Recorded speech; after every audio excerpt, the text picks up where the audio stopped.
Hey people, I am in the lovely closet because my son wanna hum, but you probably can still hear it. But my good girl Zada, she posted something about a show, a docu series, a short docu series about Malcolm X, who killed Malcolm X.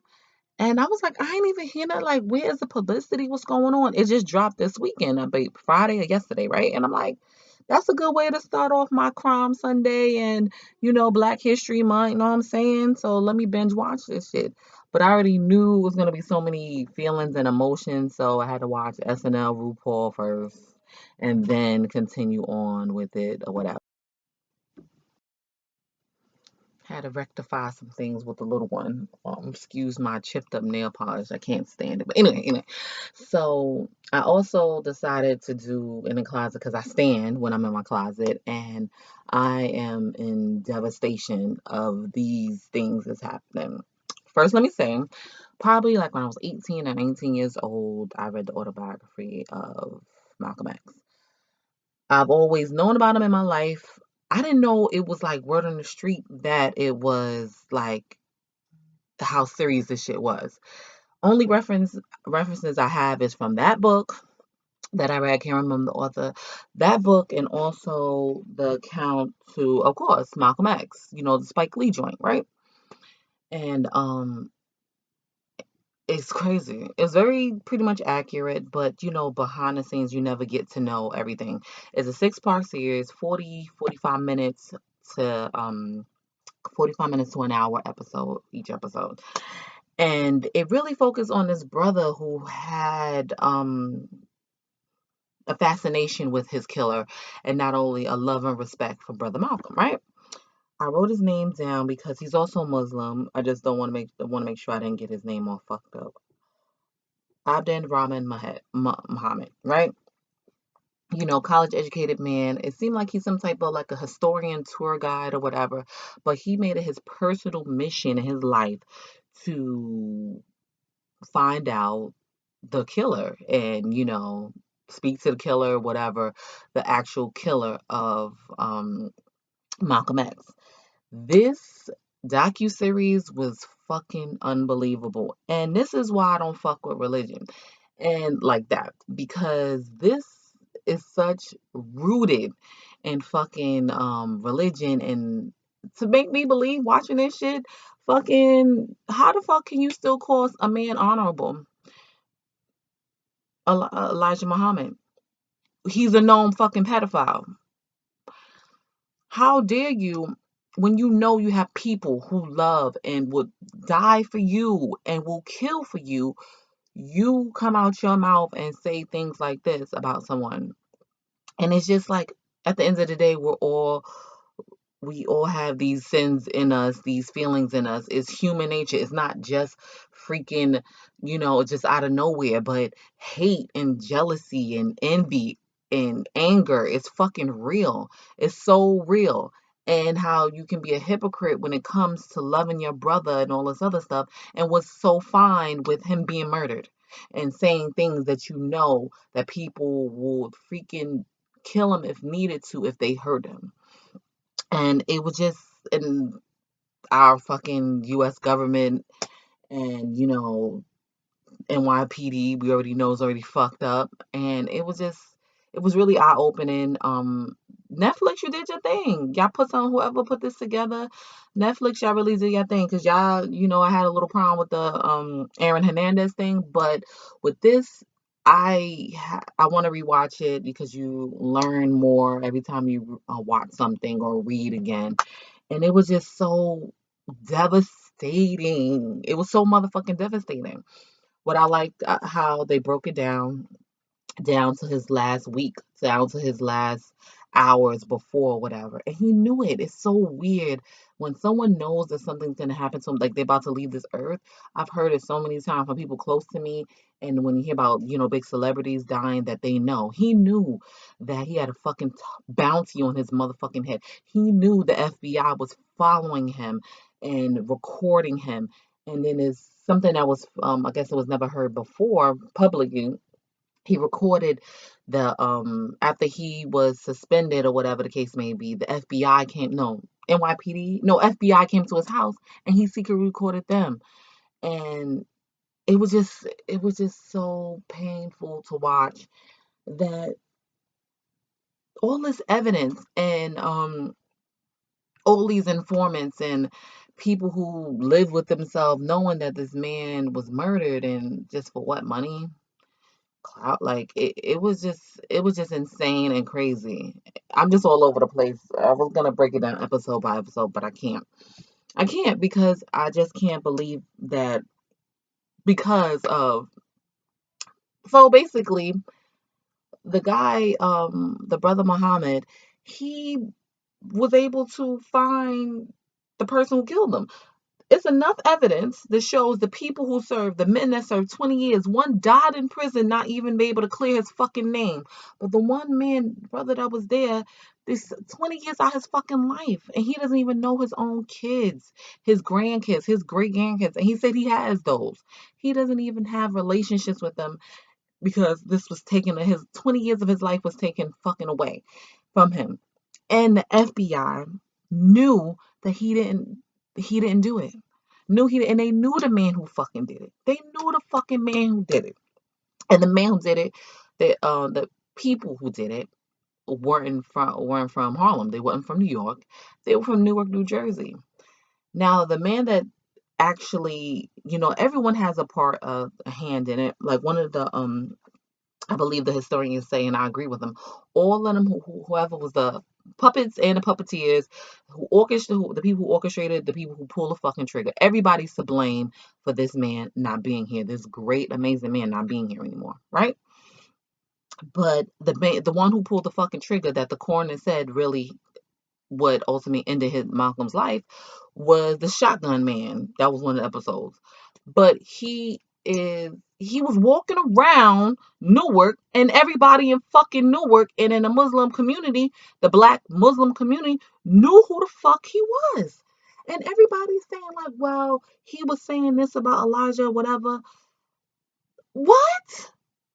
Y'all motherfucking knew his birth name, and him after he changed his name, you motherfuckers knew, and y'all was like, I'm good. It's in the past. Sorry, excuse me. I'm confused.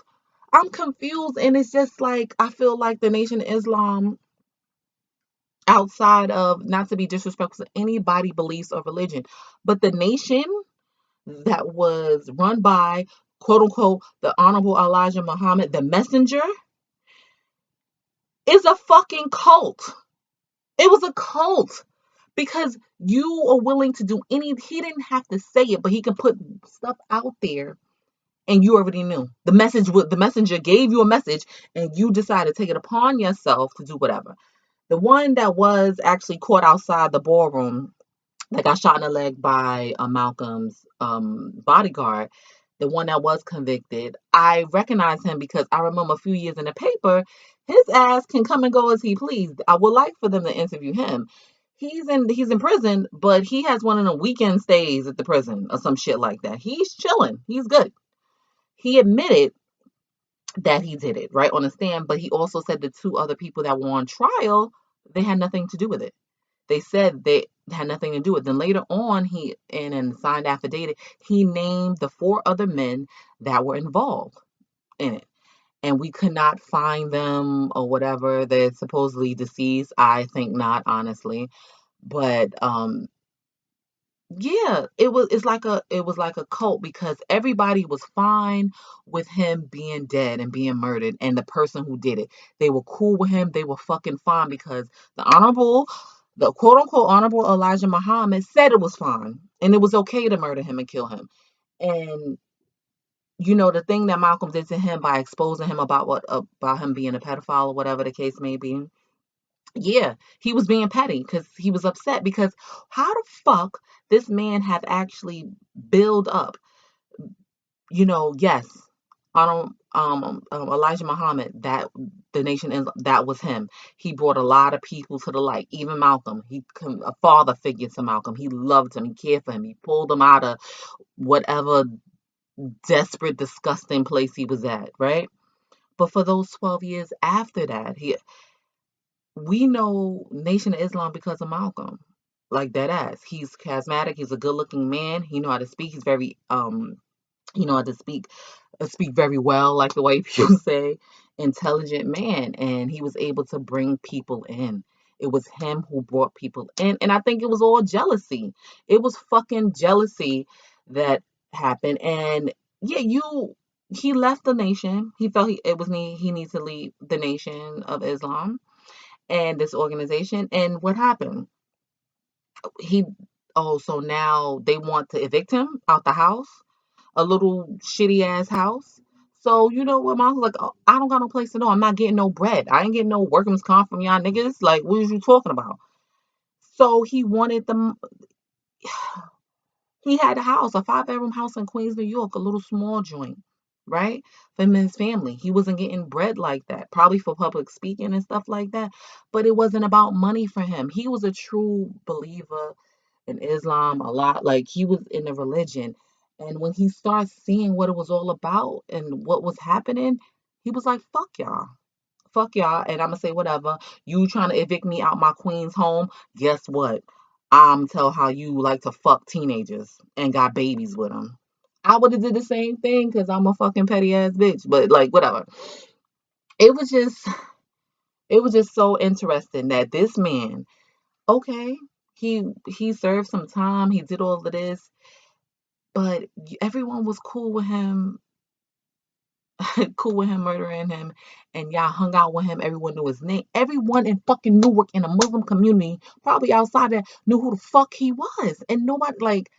I'm just baffled by that part. And the brother Muhammad, who is the one that they're mainly focusing on, because this is like his journey, his life's work. That finding this out, he's able to separate the religion from. He's able to separate his religion from how he really feels morally. Y'all cool with this? Oh, y'all, I'm confused. Yes, I love this man. He's not here no more, whatever. But y'all don't feel the same way? Y'all feel more pain and have more feelings towards the man who killed him, who murdered him. He murdered him. He was one of the people who really.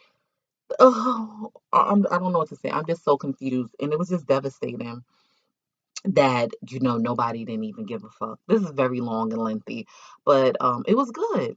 It was good. Now because of this, I was reading the Innocence People organization are trying to clear the brother name is Aziz now, name one of the people that served 20 years or whatever in prison. And unfortunately, it sounds crazy, but the brother who actually murdered him, who with the shotgun guy, he died before Brother Muhammad got a chance to speak to him and confront him about it or whatever. And this was powerful. This was very powerful, and there's a lot we didn't know. Like my girl says, she's gonna rewatch it. I'm gonna watch it again. I don't know, maybe next Sunday because it was just so powerful and disturbing that when it comes to religion in all shapes and forms, because we see how it does too with it in Christian faith, but now see it in this type of faith, it's just like, I don't know. I'm just confused.